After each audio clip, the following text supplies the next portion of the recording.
Okay, all right. My name is Sarah Schmidt. I'm the coordinator of Global Education Initiatives.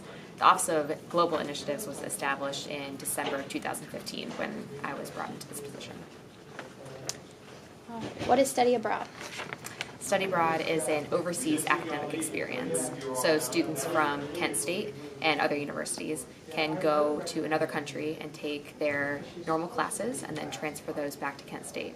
And then within the Kent State system, we actually have several campus centers in other countries where they can take Kent State classes. Why do you recommend studying abroad? I recommend studying abroad. I kind of think of these in two different categories. So I think of the tangible benefits of study abroad and the intangible benefits of study abroad. So for the tangible benefits, there's a lot of research out there that supports why students should study abroad. So things like 97% of study abroad students found employment within 12 months of graduation. That's compared to 49% who didn't have a study abroad experience. So students who study abroad are twice as likely to get placed in a job within 12 months of graduation.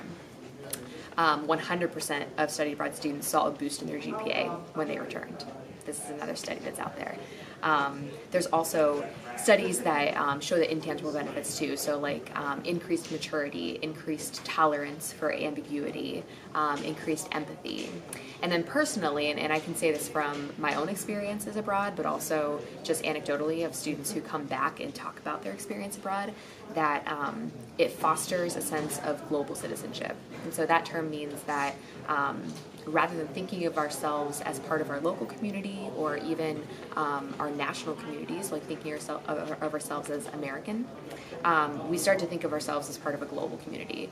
And we start to kind of shift our focus from our local actions and think of it as a global scale. So I like to tell students that we should think locally and act globally, but also vice versa. Think globally and act locally. So studying abroad gives us this experiential learning experience where we connect with our peers in other countries and we foster this sense of a global community. Did you study abroad when you were in school? Yes, I studied abroad twice actually.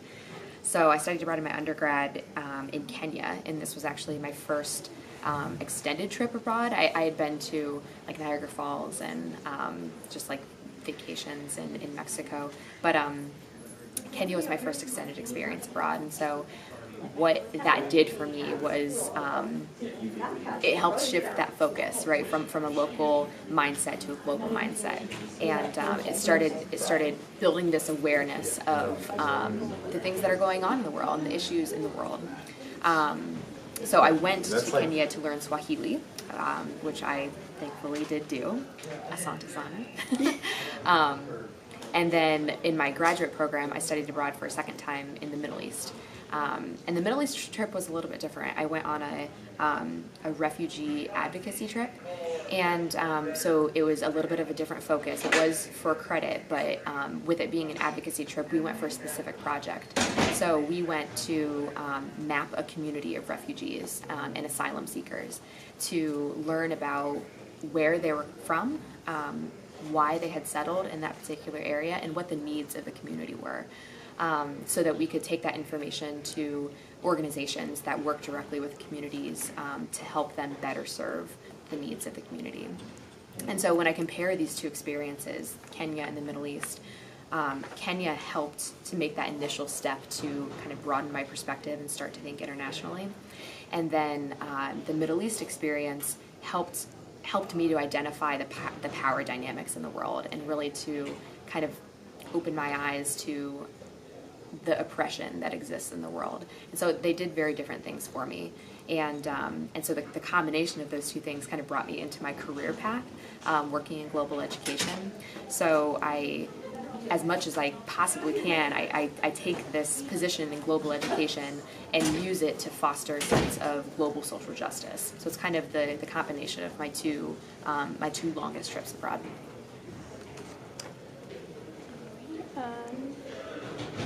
What are some of the places that you can study abroad through Kent? Yeah, so studying abroad through Kent is really awesome because we have over 300 options for students, which is a lot. When you compare that to other universities, Kent is the largest study abroad program that I've worked with. And so we have multiple campuses abroad. We have a campus in Florence, Italy. We have a campus in Geneva, Switzerland. And we have a campus center in Prague, which we just partnered with. And so beyond that, we also partner with universities in other countries. And so that's where the rest of the 300 come from. They're university partners. And so those trips are all open for students, and there's different kinds of trips that students can go on. So you could go on a short-term trip with a Kent State faculty member, and that's going to be a very specific trip where you'd be taking a class that has a global component. You could spend a semester abroad, you could spend an academic year abroad, and then there's also summer programs, and those vary in what the goal of the program is. But in all of the programs, you're getting Kent State credit at the end of the day. So it's a really great opportunity. How many students on average study abroad from Kent Star? Yeah, so on average, so I'll start with the university. On average, Kent State University sends over 1,000 students abroad. The Stark campus last year sent 140 students abroad. So we're a good percentage of that total number. And that number's growing too. So my first year in this position, we sent 91 students abroad, and then this past year we sent 140. So we're happily seeing that number grow. Is there a limit on how many students are able to study abroad? There is no limit on how many students can study abroad, so we want to continue to see that number grow and give our students the opportunity to have a study abroad experience for all of those reasons that we mentioned. You know, it's there's just benefits across the board, and so we want to continue to grow that number. Do you have to apply to study abroad? Yes, so there's an application process for any trip, but that's where I come in, and I can help students with any part of the process. So I see students that are positive about what trip they want to go on, have maybe even looked at the application, have maybe even submitted the application, but just have some questions about the details. So I have advising appointments like that. I also have advising appointments for students that have heard about study abroad, have no idea how to start the process. They don't know where they want to go, and I really like those appointments because we can really kind of explore the options and see what's out there. And since it's so much, it's really nice to see students get excited about all of the options that they have. Since there is like a main campus in Florence, could you talk a little bit about that? Yeah, so I've been to the Florence campus. It's beautiful. It's right in the city center of Florence. One of the goals of the Florence program is that our students are exposed to the local living. We really don't want students to come from Kent State and go to Florence for a semester but not change anything about their experience, right? If they go and they stay within their group of friends and they don't see any of Italy or any of Florence, they don't learn any Italian, then what's the point, right? We might as well just stay in Kent. So the Florence campus it's very intentional about living like a local, and so our students live in local apartments. Our campus is a building in the middle of the city center. So the Duomo is the very famous cathedral in the middle of Florence, and so our campus is about 2 blocks away from there. And then the apartments are spread throughout the city. So we have fall, spring, and summer programs in Florence, and Florence is our most popular destination because it is Kent State. It's Kent State staff that run the campus. It's Kent State faculty that teach the classes. In fact, there's a Stark faculty, Sebastian Birch, is going to teach this summer at the Florence campus. And so it's Kent State through and through. It's only Kent State students that go to Florence. And so there are a lot of benefits to that. We do things like a chaperone flight, and that's something that is only the Florence trip that has a chaperone flight. So there are some benefits to going to Florence that are different than other programs. Well, where was your favorite place to visit? I get this question a lot about my favorite destination, and it's a really tough answer. I don't think I have a favorite country that I've been to. I've been to almost 30 countries, and I don't think I have a favorite, but I do have a favorite travel story, so I'll share that. This was on a backpacking trip. It wasn't for work, and it wasn't for study abroad. I was backpacking through northern Africa. And I was in Morocco. I was in a city called Casablanca, which is on the western coast of Morocco, so it's right on the Pacific Ocean. And this was back before like just adding an international plan to your cell phone, and so I relied on internet to contact my family back home and let them know how things were going. So I was looking for a restaurant or a cafe that I could use their internet and send an email back to my parents. So there was a cafe, and I was walking along the beach, beautiful beach. There was a cafe right along the beach, and so I went up and I asked if I could have a table, and asked if they had internet. And so the answer was yes and yes, but the kitchen hadn't opened yet, and so I couldn't order any food. And so I asked if it would be okay if I just ordered a Coke and used their internet, and they were fine with that. So I took a table and I'm sending an email back to my parents, and the owner's son came up to me and said that it's family tradition that before they open the restaurant for the day, before they start making the meals for the day, that their family sits down for a family meal. And his parents, who owned the cafe, wanted me to join them. So of course I said yes, and I ended up in their home, sitting on floor cushions with a huge platter of Moroccan food in front of me. And it's family style, so we're all just sitting around. I'm speaking very broken Arabic, and they're speaking broken English, and we're kind of using their son to translate between the two, and just having this awesome experience in total strangers. And I'm a total stranger for them, but they invited me into their home to share this meal. So just totally awesome. So they were really adamant about me trying one of the things on the platter, and I had no idea what I was eating. I'm just, trying whatever they're pointing to. So I tried this this dish that was in front of me, and it was not super flavorful. It was kind of an odd consistency. It was fine. It was whatever. And so I asked the son, what was it? And so he sat there for a minute and was kind of thinking about how to translate it into English. And what he came up with was goat head. So I'm pretty sure that I ate brain. But it's a great story, right? So that's my favorite travel story. But I don't have a favorite country.